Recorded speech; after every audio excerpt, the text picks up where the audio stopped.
Well, I am going to start today's forum. So, hello everybody, I'm Grace Rulis and I am the Manager of Homelessness Programs and Clinical Lead for the Haymarket Foundation. Welcome to our forum on complex homelessness. I'm going to introduce our wonderful panelists shortly, but first an acknowledgement of country. Levi Griffiths is a case manager in the Haymarket Foundation's Bourke Street program. Levi is a Garillaroi man, originally from Gunnedah in northwest New South Wales. Levi. Yama. I'd like to acknowledge our creator Bayami and also extend my acknowledgement to our Aboriginal and Torres Strait elders, all elders past and present, and pay my respects to those elders and to all Aboriginal and Torres Strait Islander brothers and sisters from whatever Aboriginal nation you have come from.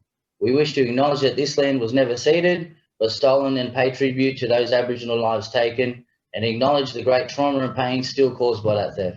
We endeavour in all our work to uphold human rights in all Indigenous people of this land, with respects to elders both past and present, with solidarity for the emerging and future generations. Always was, always will be Aboriginal land. Thank you. Thank you so much, Levi. Such always an important thing, and I just like to acknowledge that it's NAIDOC week as well. So thank you very much for that warm welcome. Now, our panelists today have such a unique perspective, though one thing we have in common is that they certainly collaborate. So firstly, Dr. Jamie Berry, Senior Clinical Neuropsychologist with Advanced Neurological Services, conducts assessments including those who are experiencing complex homelessness. Fiona Murray is the Manager of the STEP program with Nimi National. This is a Housing First program. And of course, Peter Valpiani, our CEO of the Haymarket Foundation. The Haymarket Foundation is known for its work in the complex homelessness space, particularly those with mental health and AOD issues. And we also have a client of the Haymarket who will be joining us, de-identified, in a pre-video tape. So we have some housekeeping. So what we're going to be doing is Susie Hamilton is going to be monitoring the Q&A. So there'll be questions that you can type into the chat box and we will get those to panelists during the discussion. We will also have time at the end. But first, I think we need a bit of a look at complex homelessness and how does it differ from people who experience episodic episodes of homelessness, which really can touch anyone. Complex homelessness or chronic homelessness is typically 6 months or longer, and periods of homelessness typically lasting longer than 12 months. There's an intersection, so there's barriers, there's siloing in the system. So typically there's an intersection of AOD, mental health, cognition, a number of different issues that really, for that person to sustain a tenancy, it becomes unachievable. I'm just checking that everyone's hearing me okay? Yep. Fantastic. So there's the difference. We have a myriad of barriers where homelessness continues to culminate, and the inability for the service system to adapt and to end that homelessness. We're going to hear from a client now, Mike, about his recent experience of homelessness. The perspective of someone who's experienced homelessness is so important, and that's why we want your perspective. Experts sit in the room so much, but what really matters is the voice of someone that's currently experienced it and has. And I know that you have. You've been housed twice before, and tell me what that was like, and did it work? Well, that was an epic fail. Okay. To be honest, I let people in my house that weren't genuine people. They were either fake people or had a hidden agenda. It didn't work out. And I know that you've come back to our service between those times, and you were staying at the Haymarket Centre, and then COVID happened, and then we put you in a hotel. What was that like, from staying at the Haymarket Centre and then having your own space? A luxury. Yeah. Until it will be a luxury, and I would say relax. Was it easier to engage with supports? Because it's about having some choice, because in a service setting... They were just a phone call away. Yeah. And by George, did I ring them? Yes. I think I know you've called quite a lot, but at your own fruition, you've actually called when you needed someone. Yeah. Yeah, I couldn't just walk down to the office and tell them the question. I had to wait till they came to me. How do you think you've gone, having your own place in the last sort of 5 to 6 months, and getting support externally? It's taught me patience. It's taught me not to rush like a boy in a china shop. And yeah, it's been good. Now, people talk about homelessness all the time. Our forum is going to be on complex homelessness, and I know you've had a number of experiences where you've been homeless. Do you think there's a difference from, say, someone who becomes homeless to having multiple episodes of homelessness? We might call it complex homelessness. Do you think there's a difference? What is that difference to you? It would be going from being on the street for, say, 2 weeks, to being on the street, being housed, being on the street, then being housed again. But for me, it's when someone has multiple issues or multiple episodes, that's what complex homelessness means to me. And they're all intersecting, so there's multiple things going on for that person, and stable housing is very difficult to sustain that. True.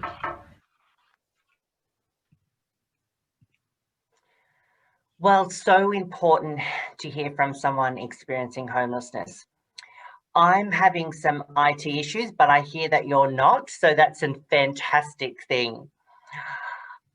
Today, we have an opportunity to understand the cycles of homelessness and why they continue. We are going to hear and reflect on what success looks like, and we're going to have time to reimagine the sector, our place in it, especially in the response of COVID-19 homelessness, and what an interesting year it's been.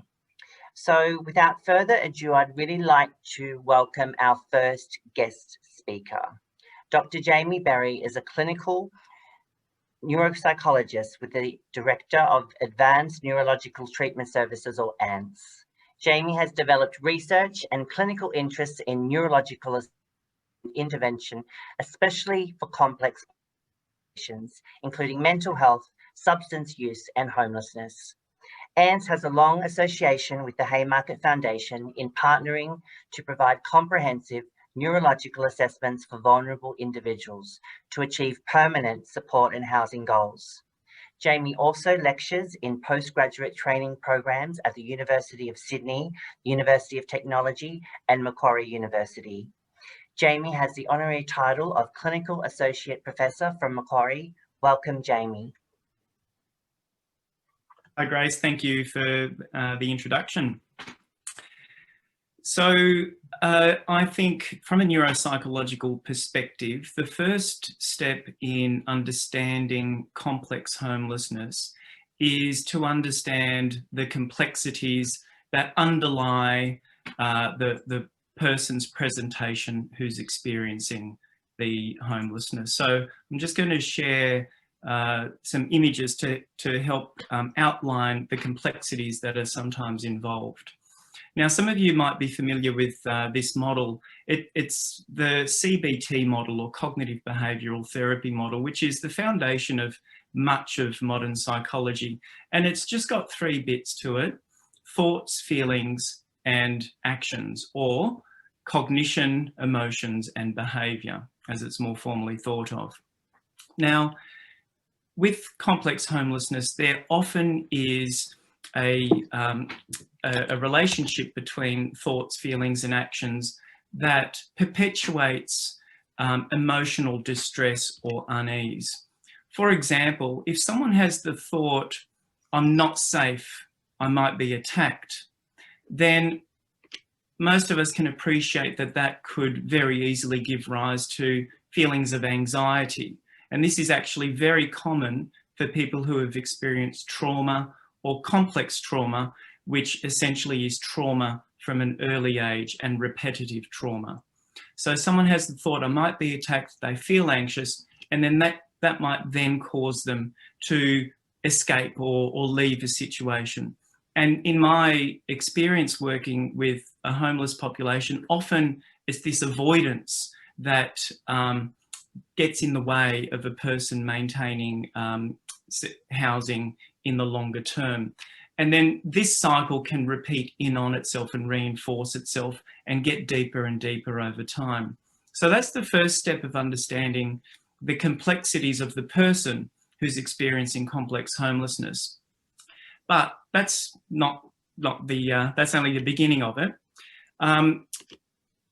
The literature outlines that often a person will turn to drugs or alcohol to help manage those intense feelings. And it's probably a kind of logical solution for a lot of people because drugs and alcohol can be quite easy to access. And so what we call this is self-medication. The person might use substances to help manage those troubling thoughts or those intense emotions or some of those behaviours that they're finding distressing. So that's the second layer of complexity that often is associated with complex homelessness, but not always. And then another level of complexity comes from the possibility of acquired brain injuries. So we know that people who are rough sleeping have a much higher probability of not just having experienced psychological trauma through their lives, but also trauma to the head, which can actually cause injury to the brain. And that trauma itself can cause changes in a person's thinking, such as their memory and attention skills, their behaviours, and how they feel.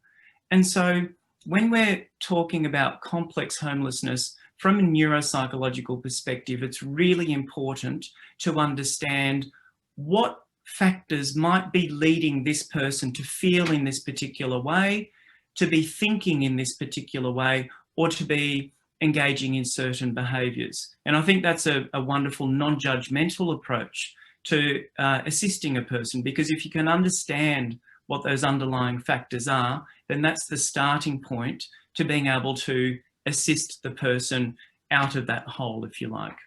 And so this is where neuropsychological assessment can be helpful. Grace, you were at Haymarket some 11 or 12 years ago when we started our neuropsychological assessment brokerage program.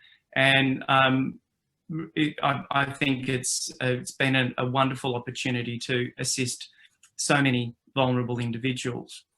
So the neuropsychological assessment asks the question, are there any anomalies in the person's thinking abilities, their emotional functioning or their behaviour?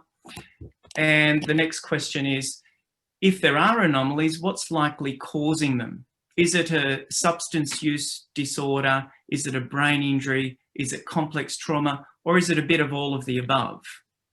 And then once those likely causes are known, then the relevant strategies or treatment recommendations can be implemented. And so the sorts of conditions that might be part of a person's complexity are conditions that essentially a person is born with and experiences initially in childhood, like intellectual disability, learning disabilities, attention deficit hyperactivity disorder or autism or Asperger's. And then there's the acquired brain injuries, which include traumatic brain injury, so a hit to the head causing injury to the brain.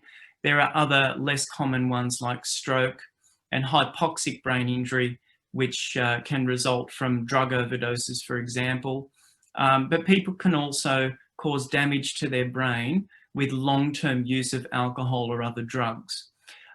There's always it's always important to consider mental illness, particularly severe mental illnesses like schizophrenia and bipolar disorder, as well as complex trauma.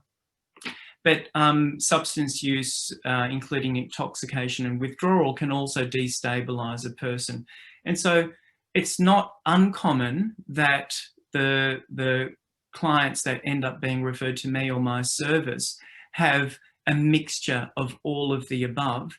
And I mean, just having one of these factors is challenging enough, but having multiple factors just it increases the complexity quite significantly. Grace, I forgot to hit start on my stopwatch. How much time do I have left?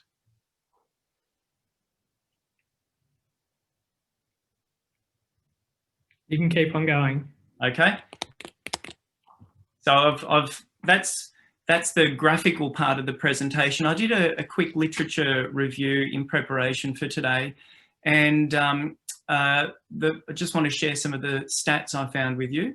So the rate of traumatic brain injury, so trauma to the head causing brain injury, in a homeless population varies between 8% to 53%.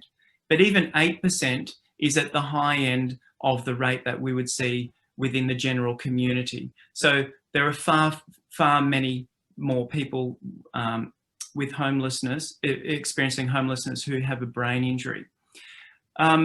These results were interesting. This is from a San Francisco study of 350 homeless adults aged 50 or more, and they found that adverse life experiences, including things like complex trauma, lower attainment of adult milestones, and they included things like marriage and full-time employment, and difficulty performing activities of daily living before the age of 50 was highly associated with homelessness.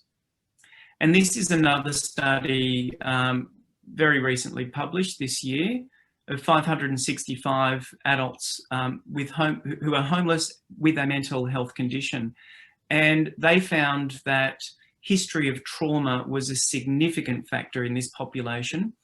And for those who had a lifetime duration of homelessness for more than 3 years, had higher scores on the ACE questionnaire, which is a questionnaire that looks at history of trauma, particularly childhood trauma.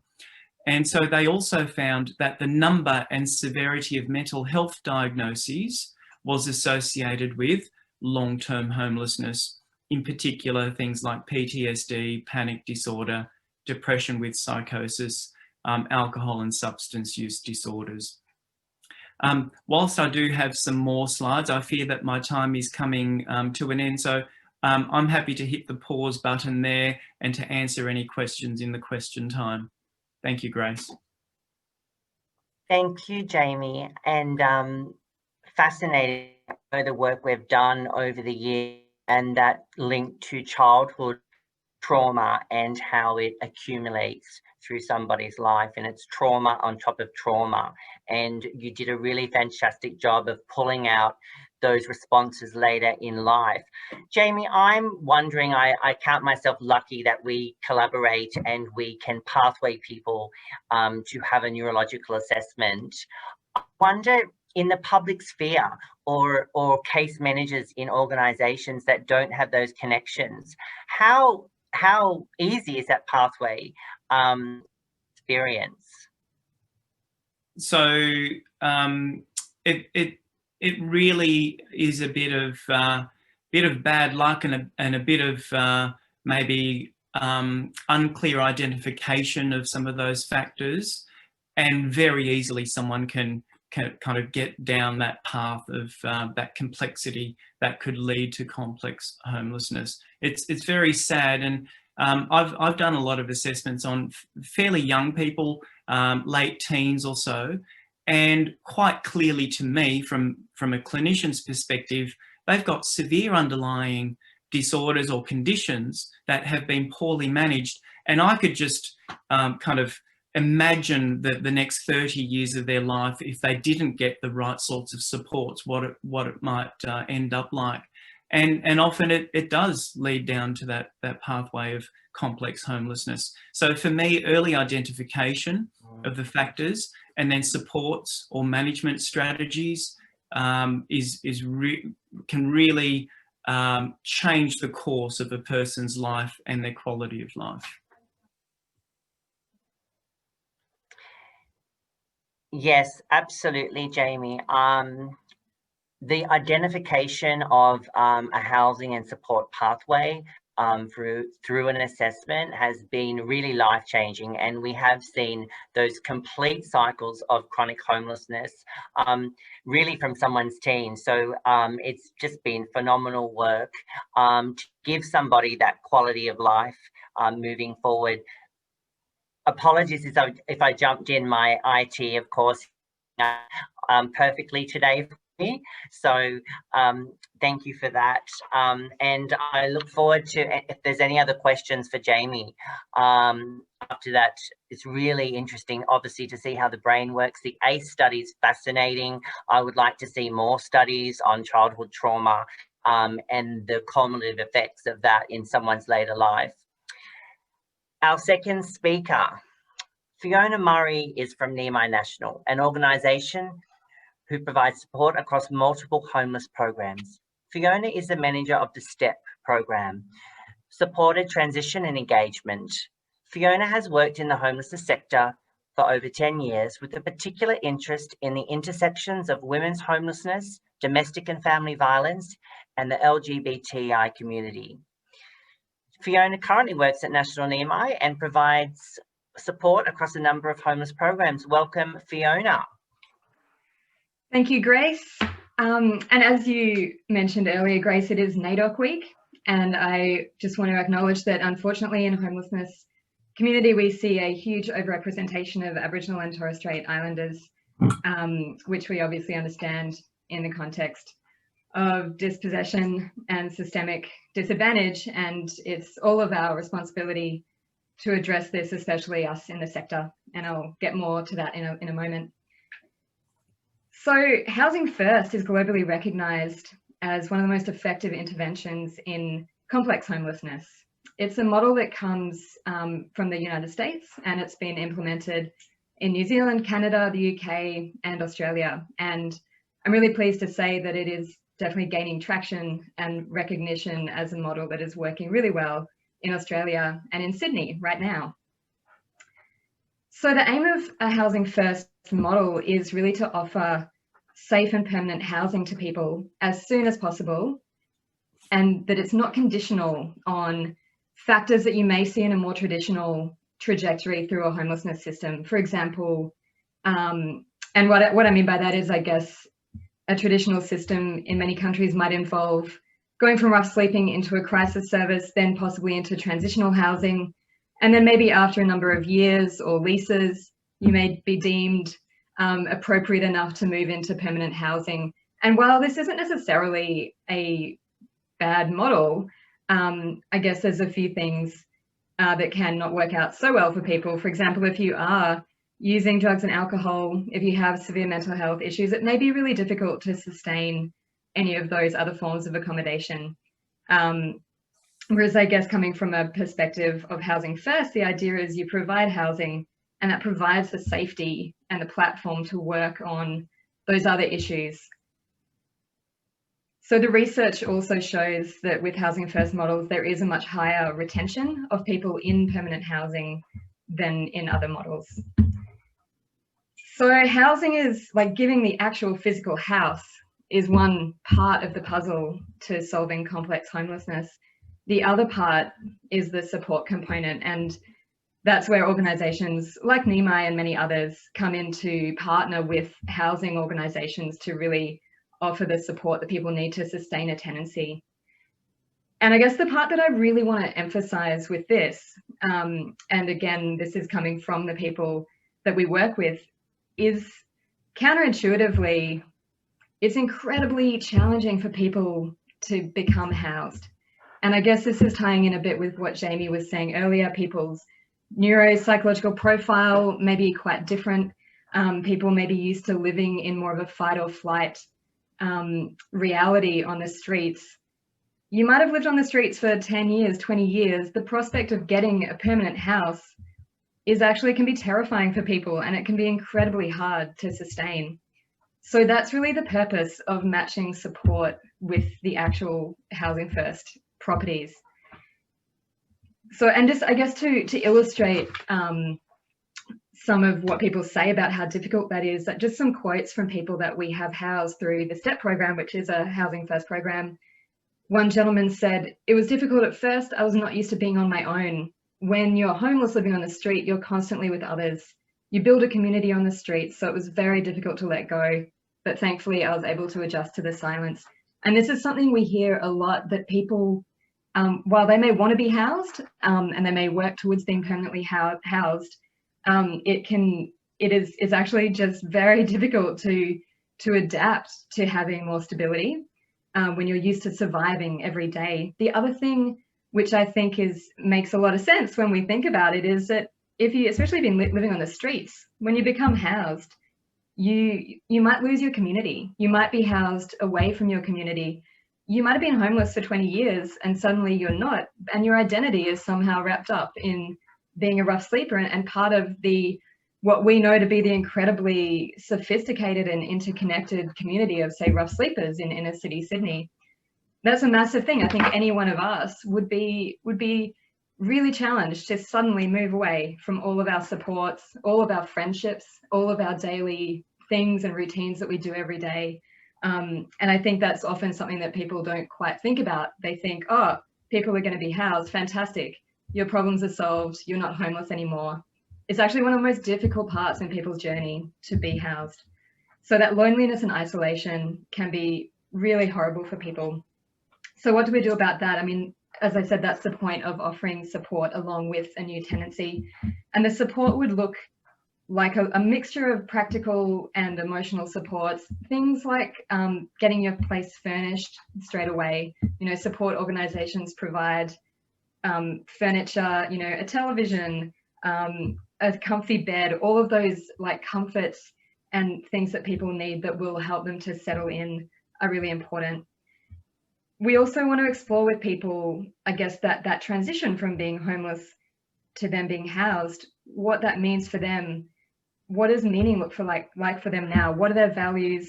What will actually help them to improve their well-being? What will help them to connect more to a different community or stay connected to their community?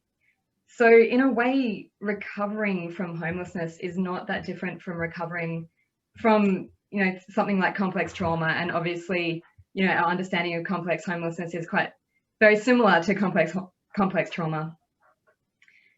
One of the things that I also really wanted to emphasize is within the support that is offered in Housing First programs, it's absolutely integral to have identified roles and people with lived experience offering that support. We're lucky enough to have funded positions for Aboriginal liaison officers and peer support workers. And that's something that would be amazing to be included as funded positions in future Housing First programs. I think the value can never be underestimated of having a team to offer support that is actually tailored and relevant to the people that we're working with. So Aboriginal liaison officers are there not to work with every single person who identifies as Aboriginal, but if people would like more culturally appropriate support, then that option is there. And our Aboriginal liaison officers also play a phenomenal role in educating the rest of the team and helping the rest of the team with how to respond culturally appropriately and use best practice with any of the people we're working with who identify as Aboriginal or Torres Strait Islander. Similarly, we have peer support workers who are people who have a lived experience of homelessness and know very well themselves the challenges of going from being homeless to being housed. And so again, it's really about breaking down that power dynamic and trying to support people as best we can with not necessarily just another social worker, and they've, you know, had 1,000 social workers and they're sick of seeing social workers. They can also talk to someone who's employed by the support organisation but can really understand in a different way what they're going through and provide that peer-based support. And again, similarly, when we're not sure how we can best support someone, we might go to the peer worker and try to get all of their ideas. I guess just finally, and I think, am I going okay for time? Yep. So again, just trying to bring it back to people's real experience in terms of people trying to recover or move forward from their complex homelessness, what it means to have a house after experiencing homelessness. We've heard lots of ways that people have had their lives changed or things shift for them. And just a few of these, and I think this will illustrate, I guess, the way, you know, some of these seem like small things, some of them seem like bigger things, but I think they're all changes and things that happen that are about connection and well-being and healing. So things like people talk about getting back into playing football, having their first stable housing after living in a car for many years, getting to live in a preferred part of the city, which is really important. And another tenet of Housing First, at least in the model that we've worked with, is that people are housed in leasehold properties in a scattered approach, so can have some element of choice and control about where they're going to think that they may feel happiest in the city. People have started doing TAFE courses, they've reconnected with their children, they've got a dog, a lot of pets, people get a lot of pets, which is fantastic. People talked about starting studying again, having physical space to be able to start doing their hobbies again, or be able to cook food for themselves, having a go at going to rehab for the first time, getting NDIS in place, getting a PlayStation and having fun, having space to do some painting, being able to cook healthy food, not just eat 2-minute noodles. People talked about feeling secure, reconnecting with a peer worker to talk about their drug use and have those recovery-based conversations. And I think a really important basic one, which we often forget, people talked about having a hot shower and a comfy bed. So if you've lived on the street for years, that's going to be a pretty big deal, just having a safe place to sleep. So that's just some of those small things and small changes which I think the support component attached to Housing First programs can help to really keep people housed and keep those tenancies for as long as possible, and hopefully prevent people going back into homelessness.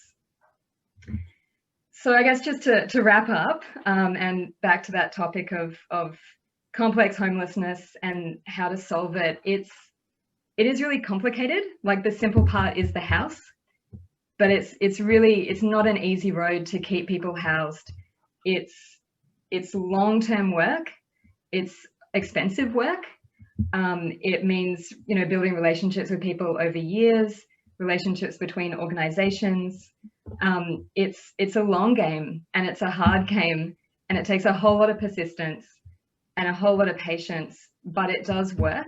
The Housing First model does work, and we know that from evidence, and we know that from our own experience. So the other thing that I'll just add finally, in terms of that, you know, the puzzle of solving complex homelessness, is the other thing that support organizations, you know, with their identified workers and with their teams really can do with people who have suffered chronic homelessness is really walk with those people and hold hope for those people that there can be a shift in their life. They can achieve an amount of safety and stability if that's what they want at this time. And I think that can never be underestimated, that to solve complex homelessness and to work in a Housing First model, at the end of the day, we are offering people a connection, and we're holding hope that they can actually move on with their lives. So that's me. Amazing, Fiona. And I think you've hit on some amazing points, linking it to complex trauma and chronic homelessness, that it is the long game. It does work, but there's that nuance. It needs to be culturally appropriate. The support workers need to be consistently adaptive throughout this journey. And this is just not a 6-month period. People will need support at times for years. So it certainly is the long game, but it actually does work. And internationally, the evidence does show that. So it's been exciting. Just a question, Fiona. I mean, how's it been during COVID, managing a Housing First program with your staff who who need to connect with people? That must have been challenging. Very good question, Grace. Yeah, look, it's been interesting. Obviously, when the pandemic first happened, there was all sorts of restrictions on everyone's movement and ability to connect in person. And when the currency of your work is human connection, that's a massive change all of a sudden. So we really had to adapt, with doing things like doing more phone-based support. Like, there was no doubt that we could stay in connection with the people who we'd housed, and continue working to get people housed from the street in one of our programs. But it just did mean, as everyone did, a lot of improvisation and creativity around doing that. I guess Nimai has run StepLink, which was a rapid rehousing project program that came directly out of COVID. So that was focused on moving rough sleepers into hotel-based accommodation and then housing as soon as possible, in response to the threat of COVID for the homelessness community. And I think the really interesting thing, and this is a whole other webinar in itself, but the really interesting thing about COVID in the homelessness sector is that we have seen these models work really well. We've seen more than 100 people housed through StepLink in a very, very short amount of time. So I think, the pandemic has really shown us that there are different ways of working, that if the resources are there, we can move really quickly and really effectively to get people from rough sleeping into houses. And of course, then that support needs to continue to help people to keep those houses. I'm not sure if that quite answers your question. No, I think just great to get your perspective, and StepLink's been an initiative through COVID, and you're right how quickly that's been and how quickly people have got outcomes, but it is still the long game, Fiona. We have a few questions, Fiona. Are people given 24-hour support if required? And what about people living in close proximity, so maybe in the same kind of block? Does that work as well for people, so they have that interconnectedness, or is it more of a mixed social housing model? Yeah, good questions. So all Housing First programs can operate like in different ways. I guess the very sort of orthodox Housing First model would be able to offer a lot more support than we can. So we don't offer 24-hour support, but if people had complex needs that they required 24-hour support, there may be services who are able to work alongside them. So we don't provide that, but certainly someone might have NDIS, or they might have lots of extra supports to help them live independently. What was the next question, sorry? Oh, just in terms of, could you put people in the same block who have experienced homelessness, so there's a connectedness with shared histories? Is that an idea that's been floated? I mean, I think that definitely happens often, like just by chance, because of the way different community housing organisations have properties. In the STEP program, which involved 90 leasehold properties, the model was very much a scattered housing model. So the idea there being moving away from a concentration, for example, the old school, social housing blocks that we all know in the city. I guess looking at some of the disadvantages of that model and moving right away from that, so that we house people in the areas that they wanted to be housed in, but in like a regular private rental property. So in theory, nobody in that neighborhood or community would know who was like with community housing and who wasn't. And the idea behind that and the research just shows that people, essentially, if they're wanting to get away from the community that they've come from, then that really helps people to move forward.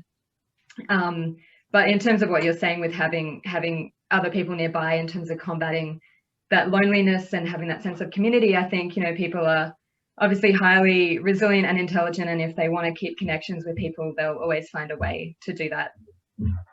Absolutely. Thank you, Fiona.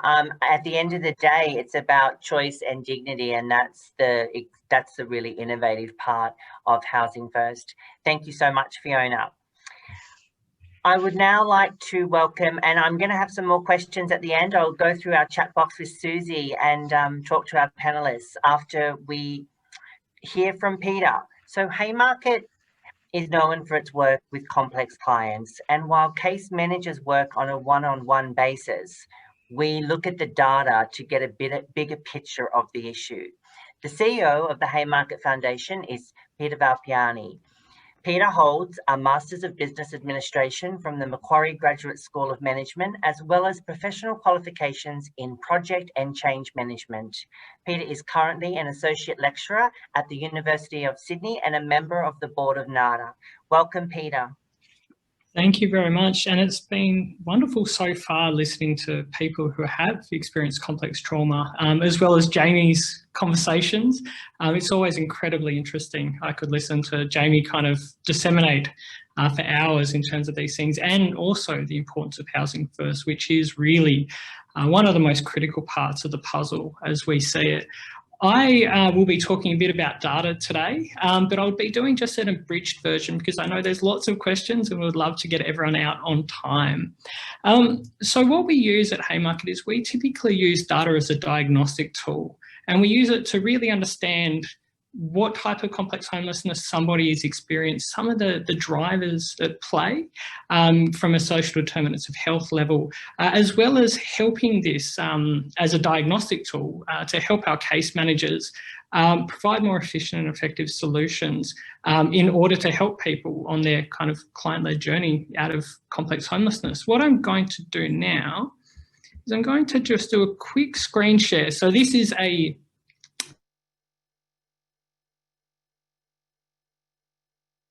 de-identified and deconfidentialized version of one of our interactive data snapshots that we have.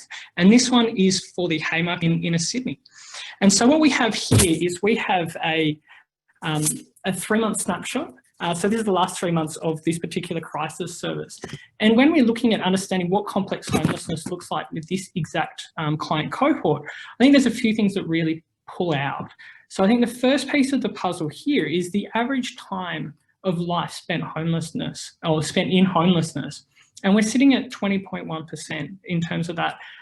For clients who are under the age of 35,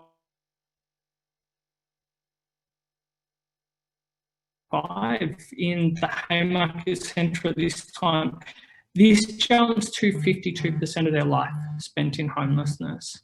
What we're also seeing is the average amount of years spent in home. So we're talking about people who have been housed and have failed in their tenancies on multiple occasions over time. So once we've kind of got that idea of what complex homelessness looks like, it's around trying to understand and articulate some of those barriers and some of those drivers for homelessness at play. And what we've got up here is we typically look at housing eligibility when people come into our service. And what we've found, or what we typically find, is people who are either eligible for housing, but don't have any active applications for a particular reason at play, or there's a lot of people who have no eligibility for housing. So it could be due to debt, it could be due to previous property damage, a lack of living skills, or even just being ineligible in the first place, such as being a resident of a foreign country. We also see quite a lot of health drivers at play. So with the current cohort of clients that we have in the Haymarket Centre, every single one of the clients has at least one health-related diagnosis at this time. And again, this is just the items that are diagnosed, not things that may still be at play that could be picked up by something such as a neuropsychological assessment.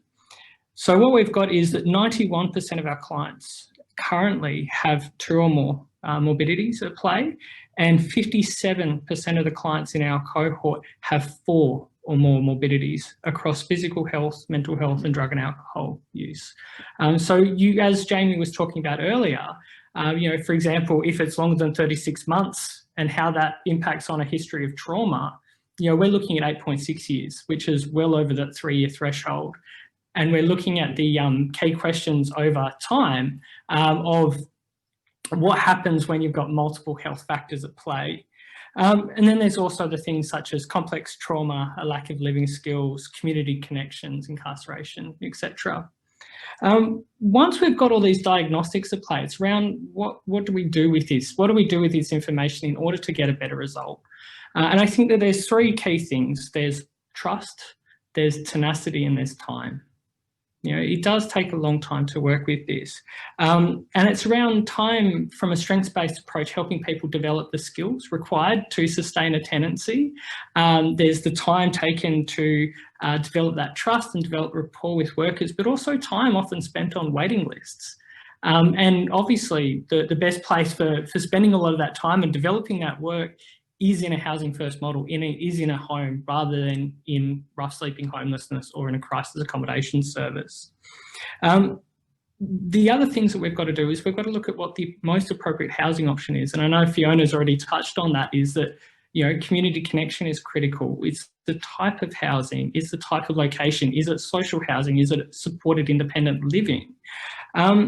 And it's also, I think the other part is the expert knowledge of the staff in play. I think one of the critical things that we need to recognise is that responding to complex homelessness is around a team-based approach. It is almost always a team-based approach with this challenge. And I know we work with a huge range of partners who do brilliant work in their areas of specialisation in order to help collaboratively provide the best result for an individual who is experiencing complex homelessness. And I think COVID-19 has really been able to demonstrate that as well.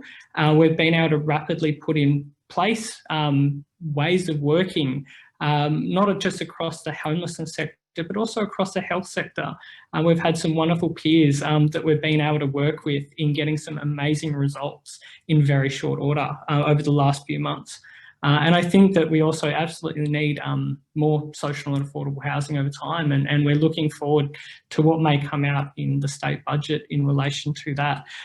That is very an abridged version of what I wanted to go through. I could talk about this for hours, but we're unfortunately running out of time. So I might jump back to Grace. Thank you, Peter. So I have some questions, and I'm going to start with Jamie. Jamie, once the underlying factor has been identified by assessment, are you able to advise on the main modality of treatment to better support that person? Good question. The answer is it depends on what that factor is or what those factors are. So normally we would be making recommendations for best practice if it's a mental health condition or a substance use disorder or some diagnosable condition. But I think the problem is with the complexities involved, those best practice interventions aren't necessarily going to be enough to cut it to support the person. So we'll often make practical recommendations based on the person's neuropsychological profile to support the best practice model, or to integrate various best practice approaches to help assist with this particular individual and the complexities that they come with. So intervention's not always straightforward, and my general approach is tailor the intervention to the individual and the things that are most concerning to them or the biggest barriers to them. And that often involves bringing in a little bit from here and there and everywhere in terms of support strategies. But again, with the complexities involved, none of that even has a chance of being successful unless there is a great team behind the person. And we've spoken about some of the wonderful partnerships out there across agencies here in Sydney. So it's really the frontline workers that often make or break the interventions, because they're with the client day in, day out, providing those supports. Absolutely. Fiona talked about the long game. It's the same for us. That coordination of care and support can often be 24 months, and that's with an assessment within the first 3 months of that person's support period. So it certainly is a long game. Peter, I think we might have the second bit of Mike to talk about some news that he recently received. I know recently got some good news. I got some good news of a house I've been waiting for, or an apartment I should say, I've been waiting for the last year and a half, Yeah. I'm over the moon about it. And it's amazing news. We're very happy for you. Mm-hmm. Do you think the lead up and having your own place is going to support you having your own place again? Hopefully. What's going to be the difference this time, do you think? Well, my drug use has reduced dramatically compared to last time when I had a house. Yep. And I'm getting more support services brought in to help co-management. Yeah. Micromanage, I should say. Yeah. And supports? Supports are still there. Yeah. I mean, the Haymarket may still be there, I hope. We will be initially, for sure. And all my other support services run through ADAPS will still be there.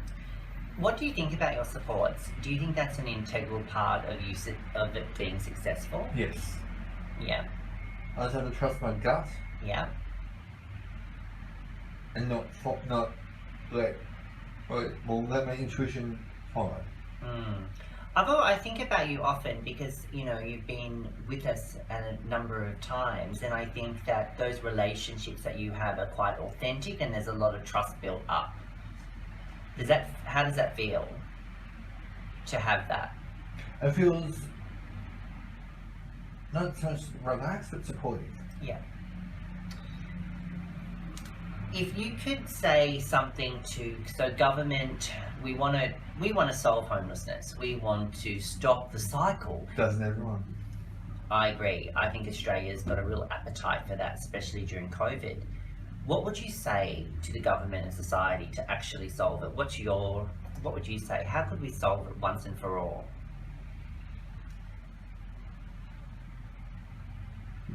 The government should actually go out onto the street. The minister should go out on the street and talk to the rough sleepers and actually give us stuff about it. Not so much release billions of dollars to education, billions of dollars to this charity, billions of dollars to that charity. Get a collective agreement and have a deadline by the end of, say, financial year 2020 to 2021. We pledge so much money to go and stick to it this time. To end homelessness. Yes. Yes. And stick to it. Yes. And not brush under the carpet.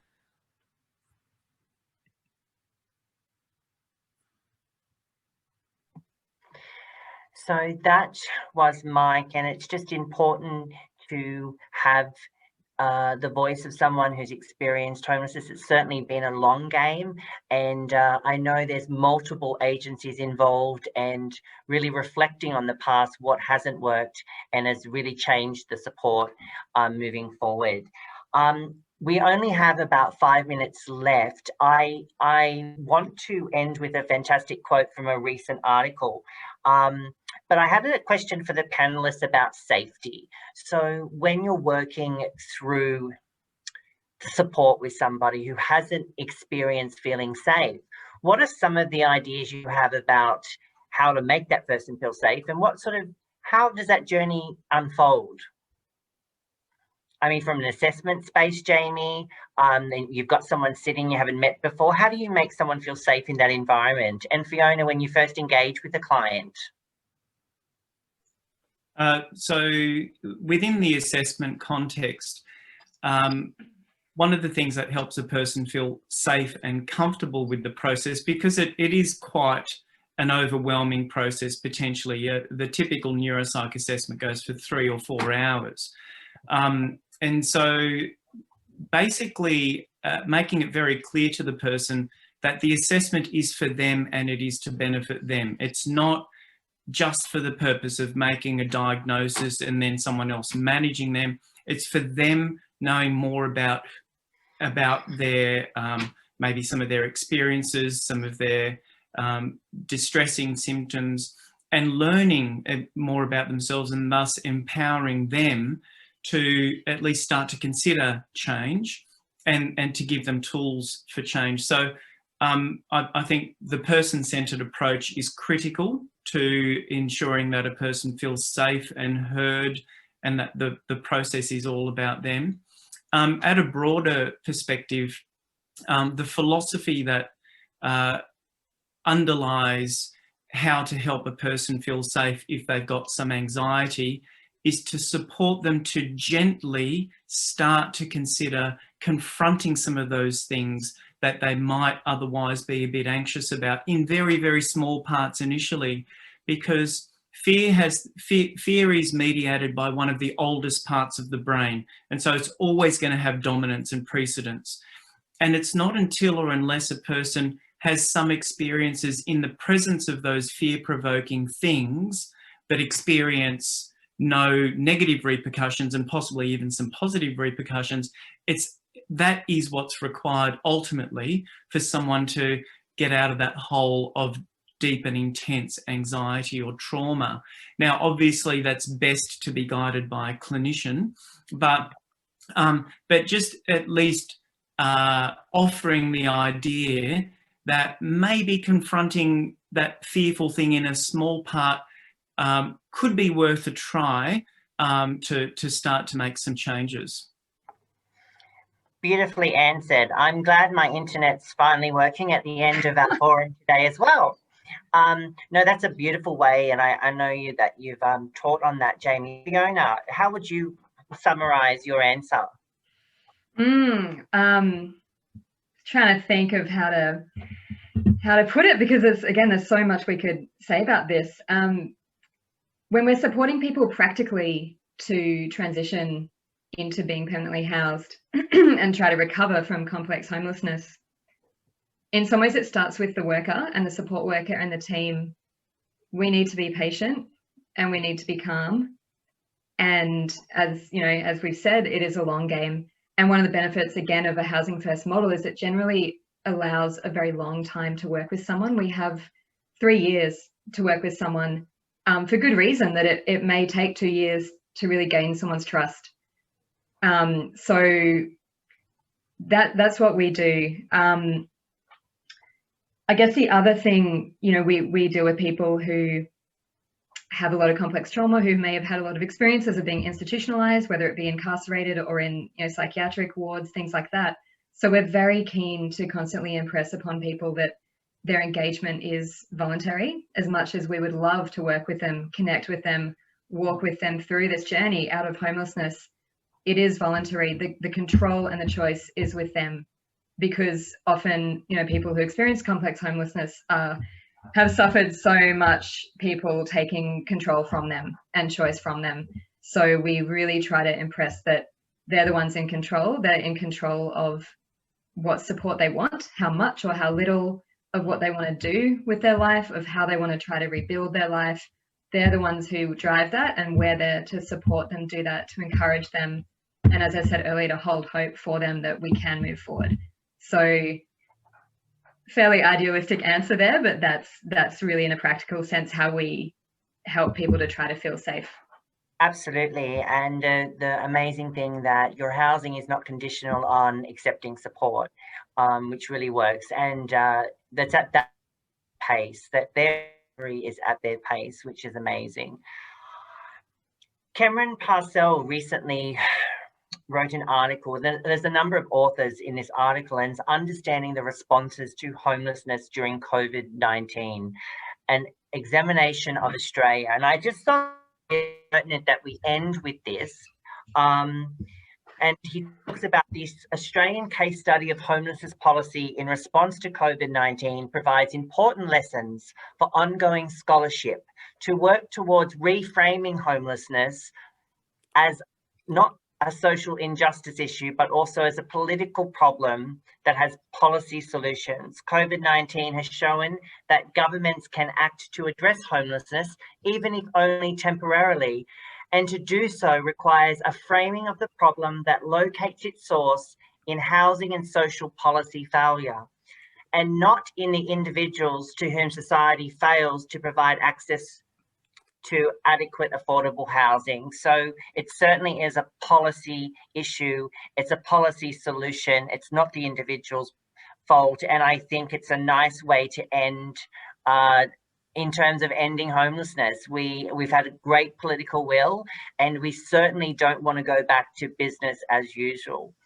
I want to thank Dr. Jamie Berry, Fiona Murray, and Peter Valpiani. I think we could just start getting into some really nuanced talk now, and I feel like I've got the creative juices flowing. And so that's always the way. I also just wanted to thank Susie Hamilton, who's our philanthropic and communications manager, who's really pulled all this together behind the scenes. So thank you, Susie. Thank you so much. Hopefully that's provided you some insight. And if you would like any information or to get in contact with anyone, I know there were some questions about ANZ referral pathways. So please feel free to contact me, and I'm happy to give you those contact details. Have a wonderful day, everyone, and thanks for joining us again.